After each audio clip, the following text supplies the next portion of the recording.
the Democrats laid out a whole bunch of I demands saw on some of ICE. these. Yeah. What does this tell you about the prospects of avoiding a government shutdown next week? Tells me that they're not very serious about this. I understand from Senator Brett, you'd have to confirm this with her, but I understand from her that they haven't even, she would be the one who'd negotiate on our side. They haven't even reached out to begin negotiations. Listen, Manu, here's my view of this, is that what the Democrats want is they want to get rid of ICE. They can't do that because they don't have the votes for that. They want to defund it. They don't have the votes to do that. So what they want to do now is essentially tie ICE up and also CBP so they can't do any work. And I'm not, that's an attack on the badge. That's good for nobody except for criminals.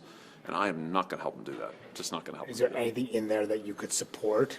Is there a middle ground with the Democrats? Well, the middle ground is to pass the bipartisan bill that's already been negotiated. I mean, this bill that funds Homeland Security, we're talking about TSA, FEMA, Coast Guard.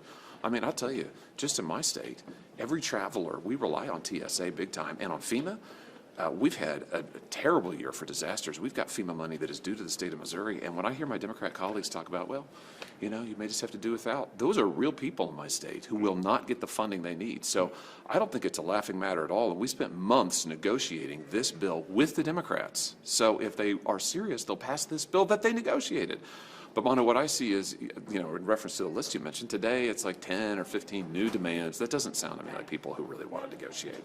That sounds to me like this is just an excuse to try and defund ICE, and that's not going to happen. That's just not going to happen.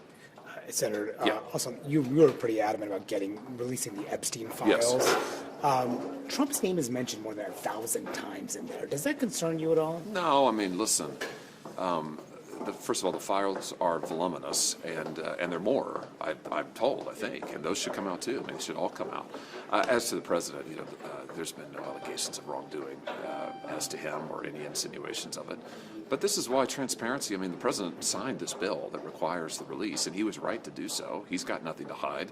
But other people. He fought it though for months. Well, listen, he signed it, and it wouldn't be happening if he hadn't signed it on it, because DOJ had been sitting on it for years. Or the veto would have been overridden, perhaps. But, well, I mean, listen, I mean, he's in support of it. The files are coming out. We need all of them to come out, though.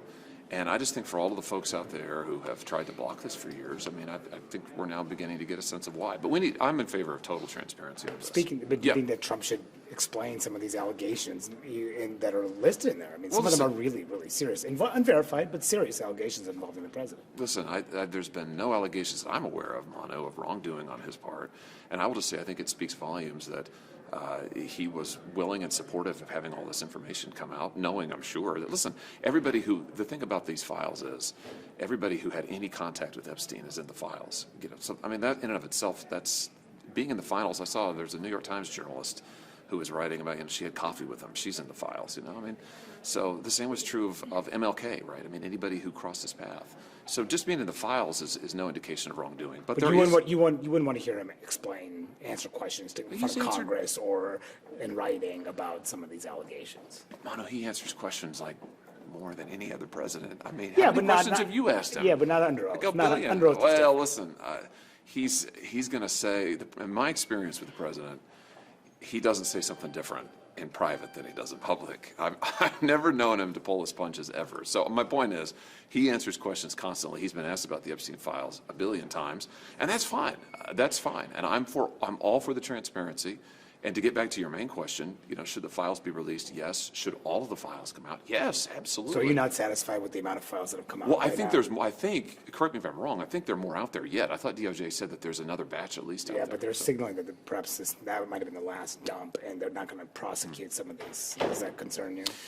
You know, on the prosecution thing, I would just say this. I mean, I'm not in a position to evaluate what they have in terms of evidence of prosecution to go forward with cases against people. I'm in favor, if they can make a case, they should do it. I mean, I'm all in favor of pushing as hard as they can to prosecute as many people as they can. Now, listen, I've been a prosecutor. I get it. If you can't make a case to a jury, you don't want to go and lose. But I would just say the evidence that they have, I know some of it's still under court seal. If they can make a case against folks, I think they should. I mean, this ring, I mean, it was massive. I mean, just look at the number of people involved, the number of people trafficked. I mean, it's revolting. It's just sick. And I think we've got to prosecute and bring to light as much of that as possible. This is how we turn the page on this. And hopefully have something like this never happen again. One other thing. Yeah. Howard Lutnick was in there too. After he said that he kind of denied. He's kind of said that he did say publicly that he severed all ties with them in a certain year. But then it turned out that he had a communication with them afterwards about Epstein Island. Does that concern you?